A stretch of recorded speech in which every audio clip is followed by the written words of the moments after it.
ఎండి బంగారం మొత్తం ఫస్ట్ ఎట్లా ఉన్నదో మాకు అట్లా కావాలి. ఇప్పుడు ఇట్లా లక్షలు, 3,00,000 చేస్తాం, 5,00,000 చేస్తాం అంటే ఉన్నోడు తీసుకుంటాడు, లేనోళ్ళు ఎట్లా బతుకుతారు? ఉన్నోడు వాడు బలిసినోడు ఏడనన్నా ఇల్లు కట్టుకొని దొంగతనం చేసుకొని తెచ్చుకుంటాడు వాడు.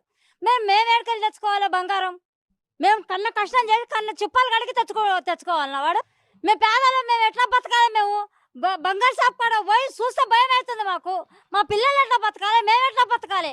మాకు ఇది ఒక్కటి లేకపోతే షాపులు మొత్తం పలగొడతాం, బంద్ చేస్తాం, కూడా స్ట్రైక్ కూడా చేస్తాం మేము ఆడ. ఒక్క బంగారు కొనొద్దు, ముస్లిం అయినా, తెలుగు అయినా, హిందూ అయినా, ఎవరైనా కొనొద్దు.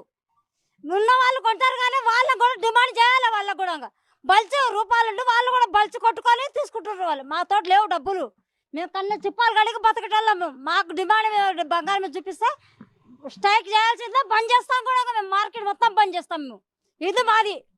మీరేం చెప్తారు? అంటే ఈ ఇప్పుడు బంగారం పెరుగుతుంది రేట్లు, ఒకవైపు కూడా బంగారం దోచుకుంటున్నారు దొంగలు వచ్చేసి, గల్లీల పోటు వచ్చేసి బంగారం. ఏం చెప్తారు? ఇప్పుడు బంగారం అనుకొని రోడ్డు కూడా వేసుకొని తిరుగుతుంటే అవి వాకింగ్ పోతుంటేనే తెంపుకొని పోతుండ్రు. అది వానికి బంగారం తెలియదు, ఎండి తెలియదు, రోడ్డు కూడా తెలియదు.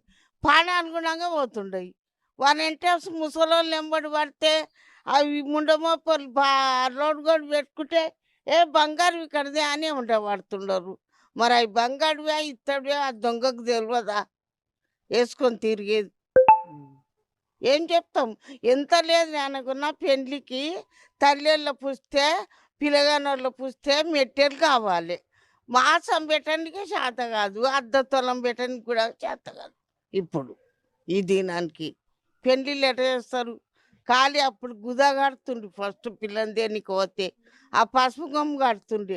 ఇక అవి కూడా అయితే ఆ పసుపు కూడా పెరిగిపోతుందో తెలియదు. మీరేం చెప్తారు ఇప్పుడున్నటువంటి పరిస్థితి?